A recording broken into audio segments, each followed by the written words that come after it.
سلام عزیزای دلم، خوش اومدید به کانال کد کیهانی 369. کد کیهانی ادای بدهی به روش خاص. با این کد و تکنیک از شر بدهی ها خلاص شد. حتما قبل از دیدن این ویدیو نکات زیر رو انجام بده. ممنونم. کانال قشنگمون رو سابسکرایب کن و زنگوله رو هم فعال کن تا از ویدیوهای جدیدمون باخبر بشی.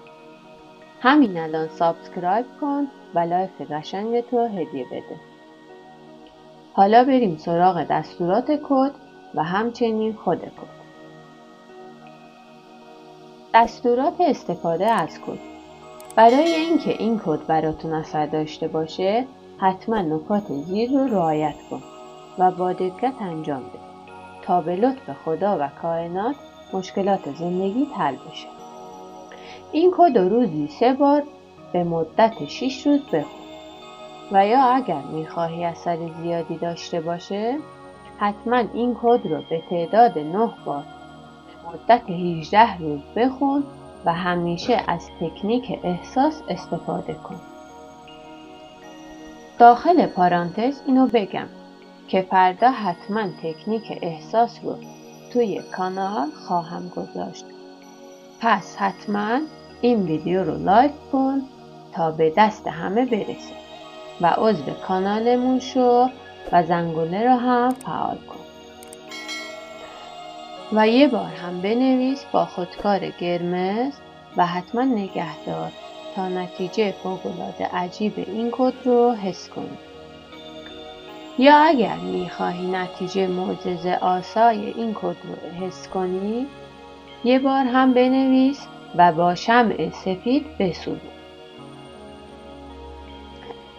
برای اینکه این کد براتون فعال بشه و بتونید از اون استفاده کنید حتما برای فعال سازیش عدد 23 رو کامنت کن و توی کامنت بنویس که لطفاً این کد رو برام فعالش کن.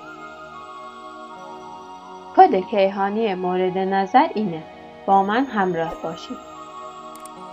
این کد رو در نظر بگیرید و همراه من باشید. مثل من بخونید. 2 3 5 5 5 9 8 7 4. از صمیم قلبم تشکر میکنم که منو تنها نمیذارید. حتما این ویدیو رو به دوستانتون بفرستید و لایک کنید و عضو کانالمون بشید. منتظر نظرات و تجربیاتتون هستم. حتما هر کسی نتیجه دید کامنت کنه. به امید روزهای فوق‌العاده زیبا و پر انرژی. خدا نگهدار.